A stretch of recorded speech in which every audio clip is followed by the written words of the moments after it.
Welcome back to the Maximum Lawyer Podcast. I'm Jim Hacking. And I'm Tyson Mutrux. What's up, Jimbo?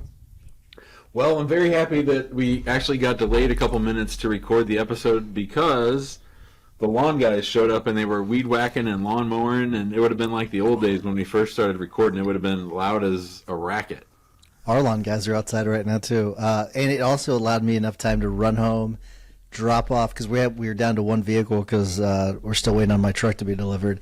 And I went and got my motorcycle so Amy could have the Jeep. So it worked out perfectly. So the slight 15-minute delay gave me enough time to do all that. So I actually appreciate it. But we do have glad a I could guest. Oh, yeah, absolutely. Yeah, it was very, very great. And that is our guest. Our guest is Don Smith. And I'll do a quick little bio, but we'll get into some more of the details in a moment. But Dawn grew up in Tucson, Arizona, guided by a strong single mom and supportive grandparents. She learned early on that hard work and ambitious goals were expected in her family, and she was always encouraged that she could achieve anything she believed. An eighth-grade visit to the U.S. Supreme Court ignited her passion for driving positive change through the law as she watched the lawyers' skillful and relenting arguments rise upward toward the 9 justices. She realized then one person can make a lasting impact on many through a powerful argument in one case. I am going to stop there and just welcome you to the show, Dawn, because we'll get into more of this in a little bit. Dawn, welcome to the show. Thank you. Thanks so much for having me. I appreciate it. That's awesome. I would love to have been to the Supreme Court. I hope one day to get there. I am admitted, but I've never had a case there. I've never seen an argument. I bet that's great. But let's go back. After you've made that decision, sort of undergrad, law school, what were you thinking? And then what have you been doing since law school, Dawn? I wanted to be a lawyer really for a long time and kind of had a roundabout path to get there. I actually started college and didn't do great, and needed to kind of find myself, I think, a little bit. So I was bartender and waited tables for a while, and then finally I was like, okay, I can't wait any longer. Went back to school, graduated law school, and then became licensed in California. Worked for a plaintiff's firm in California for about 10 years. Then moved back to Dallas, did some asbestos work, some pretty great experience there, handled about a docket of over 500 cases there. Got some good verdicts, and then formed my firm with my partner, Curtis Kleinsmith, and we've been together since about 2012. So now we decided to niche down, and we're doing exclusively nursing home litigation nationwide. We're in 19 states, 20 states actually, and just really trying to make a difference in this area of law. So, Dawn, what is your role in the law firm? Because sometimes you'll have people that are managing partners, some people are doing more of the legal work. Where do you fit in all of that? So I'm managing partner, and I do more of the legal work. So Curtis really handles the business side of it. That's really his passion. Litigation is my passion. So that's how we kind of cross over. And we did a bunch of personality testing within the last 5 years and found out that we both are very similar. I think he knew that we were similar. I was like, I'm not like you at all, but apparently I am. So trying to make sure we have those diverse roles really helps quite a bit. So I'm the one that's kind of out and about, making sure that all of our associates are handling the dockets the way they should, arguing motions across the country, trying the cases, and he's making sure everything's working, all of the nuts and bolts are in place, and we're moving the cases in the best way for our clients. That's awesome. It's good to have a partner. It's good to have someone to bounce things off of and to sort of fill in the things you don't like doing. My partner here, Tyson, he has a goal, I think, of having offices in lots of different states. Can you talk to us about practicing and in those various 20 states and how you've managed to pull that off? Yeah, I think really COVID was a game changer for that. Really allowed us to be more efficient when it comes to having a practice nationwide, but really when we were doing asbestos work together, we had cases all over the country, and we were just sitting and we had two firms. Curtis and I had a firm together, and we had a partner before. We had our firm together, and then he had his practice that was devoted to only Texas cases. He handled nursing home abuse, and he had a general PI practice, and then we had kind of this mass torts practice together. So we were practicing in many different states with that mass torts asbestos practice, and we were sitting at lunch one day, and I asked him, I said, why don't we do nursing home abuse nationwide? I mean, how about that? And we just kind of both sat back and said, maybe we can do that. And initially, I'm licensed in California and Texas. He's licensed in Texas. We had an associate working for us that was licensed in 3 states. And then we worked with local counsel. So we, pro hoc vice, file a motion to appear in each case as those cases came up. Now we have lawyers that are licensed in 16 of the states that we're practicing in, and then we have local counsel on those other states that we don't. And I think making sure that you have processes in place and doing one area of practice makes it a lot easier to scale across the country, because there's so many things that dovetail into those jurisdictions. Of course, there are nuances, there are differences, but the basics behind working up one of these cases are the same. So it's just a matter of having kind of that structure so that you can start in those states. So I want you to think back to when you first started this plan. What are some of the things that you wish you would have known back then that you know now that would have maybe helped the expansion go a little smoother?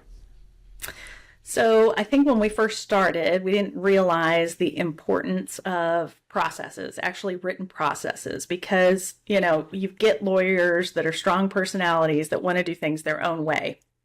And that's good to a certain extent, but you're not rowing the same direction. There aren't efficiencies, there aren't economies of scale. So initially we kind of started growing, and I think we grew a little bit too quickly without having those written processes in place, establishing a pre-litigation department, an administration department, having litigation dockets segregated in a certain way, making sure that everybody knew how we wanted demand letters written, how we wanted mediations conducted, how we wanted briefs written. We didn't have all that. We just kind of went, we're going to do a national practice, and we kind of jumped in there and then reeled it back a little bit and started those processes. And Traction's a great book. I'm sure y'all know Traction by Gino Wickman. I think that's an amazing book that really helps when it comes to thinking about the business component and how important those processes are, and then getting the leadership team to buy into those processes. That was challenging initially too. So if I was going to do it all over again, which, hindsight's 20/20, of course. Sometimes you just have to start, figure out the best way as you go along, and then you have to adapt. You have to adapt when things aren't working, and you have to lean into things when they are. Dawn, one of the things we've been talking about at our firm is, we have a lot of asylum cases, and a lot of our clients have been through a lot of trauma and then when our paralegals are working on those cases, they too have sort of at least hard emotions to process when handling these tough cases. I would imagine in nursing home litigation, you see some things and your team sees some things that are appalling and disgusting and sad and upsetting. How do you and your team handle the emotional part of a tough litigation area? I love that question, and it's so timely today. I mean, secondary trauma is real, right? I mean, it absolutely impacts people when you're hearing these stories. And my daughter's home from college, and she's interning for us, and she started in the intake department today, and she did her first intake, and she's a empathetic person. She is a smart person, but when I was talking to her about it, it's a horrific case. Tons of really serious pressure wounds all the way down to the bone. And she said she cried a couple of times. Our client cried a couple of times on the phone. And I said, well, how did you feel about that? She said, it was really hard, Mom. And we actually have a social worker that we make available to our staff and also our clients if they need to talk about anything. But I think just having that open dialogue with our staff and understanding that that is secondary trauma when they're listening to these things over and over again so that they can process it, it's really important, because we do hear some horrific things and our clients are just going through some of the worst times in their lives, and we have to really empathize with that, understand that, let them communicate about it, and really be their ally and anchor through the process. I want to stay with mindset a little bit, but shift it a little bit. In the bio, it's very positive. Your bio is very, very positive. You talk about hard work and everything, and you also say something in the questionnaire, and it's, if listeners only learn one thing from your interview, what would you want it to be? And you said, those who work hard and dream big can accomplish anything. And I love it. I have the same mindset that you do. But I can tell you there's a lot of people that don't. There's a lot of people that don't have that mindset. So tell them how they're wrong, because I agree with you. But I want you to talk about that a little bit, because I think it's great. It seems like it comes a lot from your family, but where does it come from? And I guess how could you help change people's minds that don't quite have that mindset? I don't know if that's possible, actually, Tyson. I mean, I think that it's something that you either just have as your overall outlook. I mean, I think that there are certain people that are very positive in their outlook about the world, and then people that aren't. And how do we get there? Certainly it's how we're raised and our morals and values that our family taught us. But I don't know. I think that having a really good support network and being built up as you're growing up is so important, right? So those of us that have kids, it's so important to tell them all the good things they're doing, of course, help them, and, tell them when they're doing something wrong, there are consequences. But just having that belief in yourself that things are going to be hard, you're going to have challenges, but it's just a day or a week or a month, it's going to change, and it might not change for the better, but it's going to change so that you can adapt.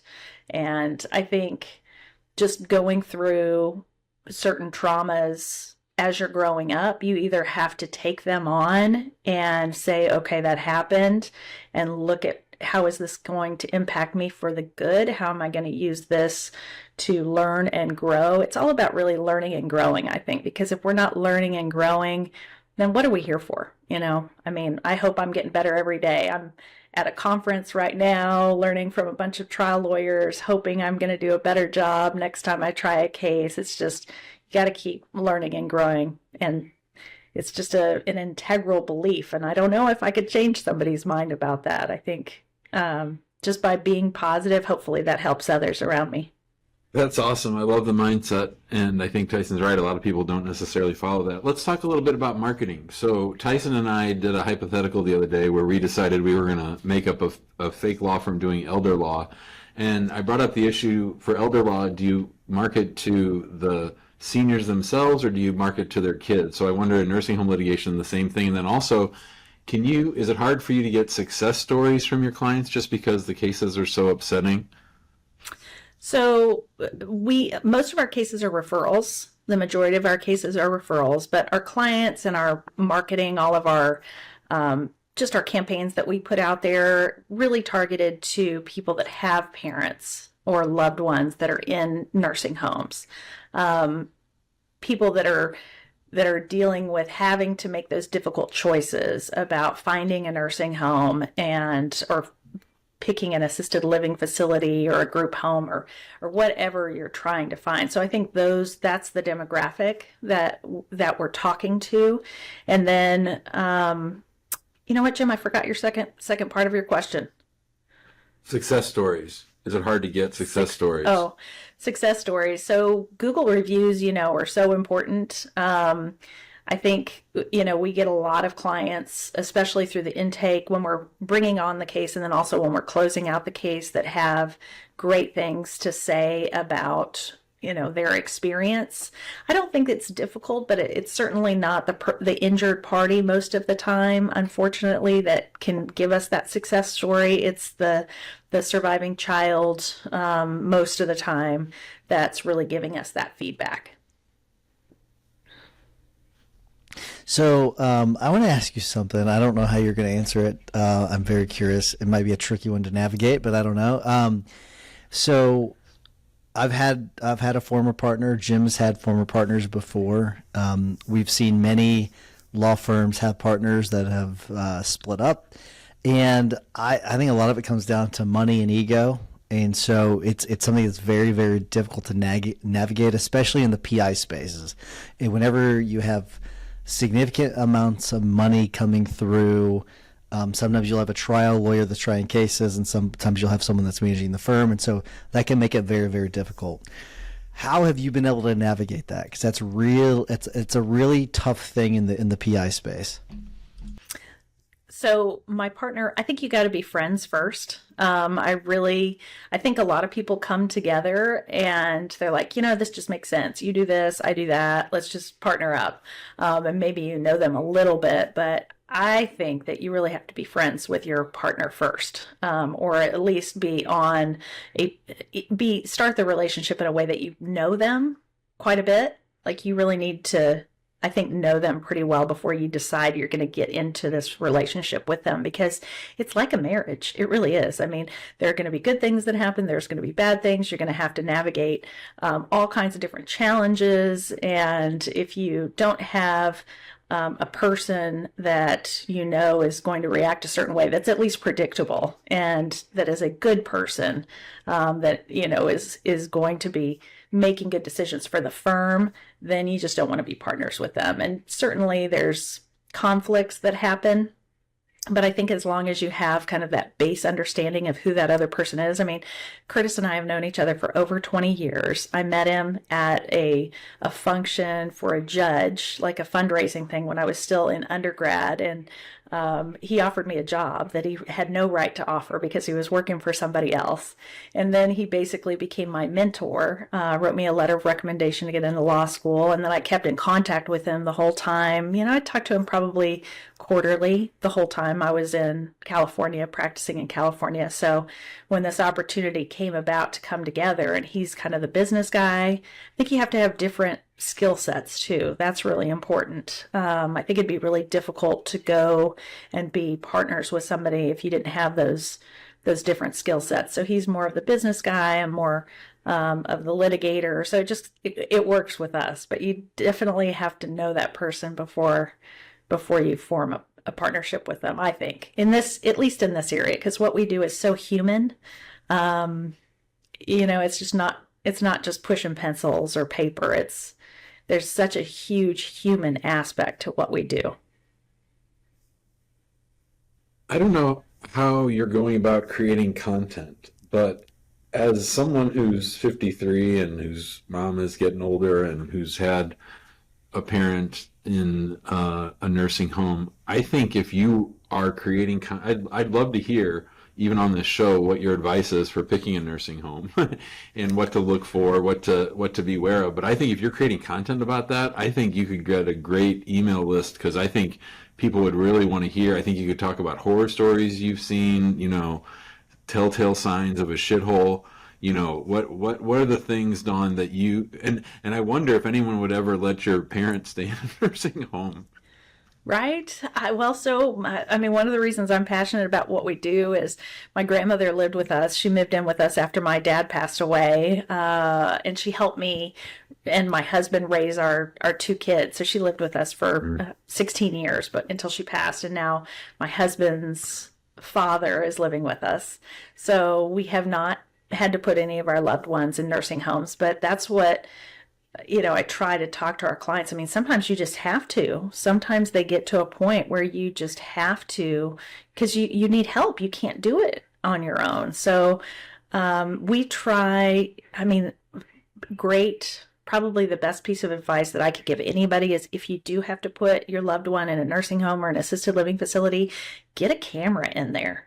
There are certain laws that apply in different states, but most of the time, if you have a camera and you get consent to have it in there, then you can have it in there and have it running all the time. And there's some great, really low cost options.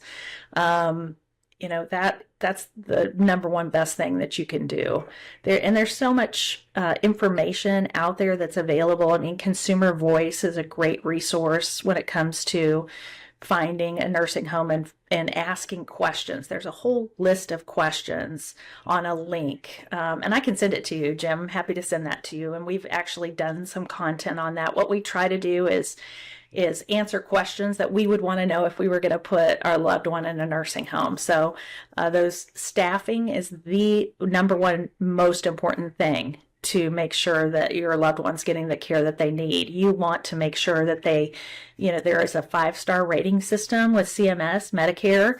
You can if you just Google 5-star rating Medicare, the Medicare.gov will come up. 5-star rating, you type in the name of the facility, you type in your zip code. It's going to give you star ratings for various aspects, and one is staffing. And that is number one. I mean, you shouldn't put your loved one in any nursing home if it doesn't have a 4 or a 5 in staffing. That is really what makes a difference, is having enough people. And nursing homes are making a choice. They're choosing to either have adequate staff or, make more money. And that's the sad truth of it. Yeah, I don't know how you do it. Our good buddy David Terry does nursing home negligence cases, and I hear just terrible stories out of nursing homes. So more kudos to you. If I have a nursing home case in one of the states you practice in, I'll send it your way. So it's I love that. Thank you. It's a tough one to do. Absolutely. All right, we are going to wrap things up, though, Dawn. It's been great hearing your story and a lot of things about what you do. Before I get to all of that, though, if people want to reach out to you and get in touch with you, how do they get in touch with you? The best way to reach out to us is just email me. You can email me at Dawn, DAWN, at fightingelderabuse.com. That's our URL. We also have We Care. We care at fightingelderabuse.com. So you can reach out to us either way. Happy to help. It takes an army to make a big change. And the more lawyers that have enough knowledge to do this area of practice, I would just really encourage you to do it, because there are a lot of cases and so many lawyers only take, a small number of cases, and it takes an army. So the more people that are fighting against this, the better. I love it. I love the URL, and I also love the We Care, because our cares team email is wecare@mfinjury.com. So I do like that. the We Care part of it. It's good. Perfect. Yeah. All right. So let's get to our tips and hacks of the week. For everyone that is listening to this, if you don't mind giving us a 5-star review, we would greatly appreciate it. It helps us spread the love. That's the only thing I'm going to do today. Jimmy, what is your hack of the week? Dawn, thanks so much for joining us. You're definitely one of the good ones, and you're fighting the good fight. I really appreciate you taking time to come on with us today. So for my hack of the week... Do we lose Jim? Dawn mentioned the book Traction, and I think Traction is an amazing book. I love it. And I'm reading one now that I think when it comes to leadership might be as transformational long-term for our firm as Traction was. It's called The 15 Commitments of Conscious Leadership. And I'm really, really enjoying it. It's a fantastic book. I don't know how I stumbled upon it. The first two are taking radical responsibility and learning through curiosity. So all 15 are great, and I think I needed a little kick in the pants, because for each chapter they talk about being above the line or below the line. And when I say I need a kick in the pants, it's sort of like you're either doing this correctly or you're not. And sometimes I get sort of squishy. So to have you're either taking responsibility or you're not. You're either learning through curiosity or you're not. So it's an interesting book. It's a different kind of a book. It's a book by people that have consulted with businesses, which is like Traction, but they don't pull any punches, and I've really, really enjoyed it. Yeah, it looks like it's a book from 2015. I can't believe I haven't heard of it either. It's got 1,580 ratings and it's 4.6 out of 5. So Yeah, that's very good. And it's 4.2 on Goodreads. So you can get it for $9 on Kindle or $15.30 paperback. So there you go. Nice. And I've got an audiobook credit, so I can use it. But all right, Don, what is your tip or hack of the week? I would say that if you're practicing in an area of law, just consider choosing one that you love. I think that a lot of lawyers are scared to niche down. I know you guys have, and I think that makes a really big difference. And it's a scary proposition to think, well, maybe there aren't going to be enough cases, but choose something that you're passionate about. Be a specialist. I think it makes a difference. I know it's made a difference for our firm, so I would really encourage people to consider that. I love it. That's good stuff. Perfect. Mine is going to be drastically different from what I normally do, but I just got done negotiating a purchase of a truck. And that's something that affects us as business owners. Sometimes we buy them in the name of the business. But I use this resource called caredge.com. I watched their videos at first, and then I subscribed to their thing. It was like $50 a month, and then you can cancel it when after you buy the vehicle. But it allowed me to negotiate so well. I didn't go to the dealership one time, and I got the truck I got is $16,000 below MSRP. Got a wonderful deal on the truck, and it was awesome. And it was because of caredge.com. So if anyone is in the market for a vehicle, I highly recommend it. They give you a lot of tips. I also have to thank Stephen Lefkoff because he gave me some good advice too. But a lot of the credit goes to caredge.com. So for anyone interested, check it out. It's remotely related to practicing law in some way. It does affect us. But Don, it's good seeing you. Thank you so much for coming on. Really appreciate you sharing your story, and love it. Thank you so much for coming on. Thanks for having me. I really enjoyed it. You guys are doing great work. Keep it up. I'd love to listen. So have a great rest of your week.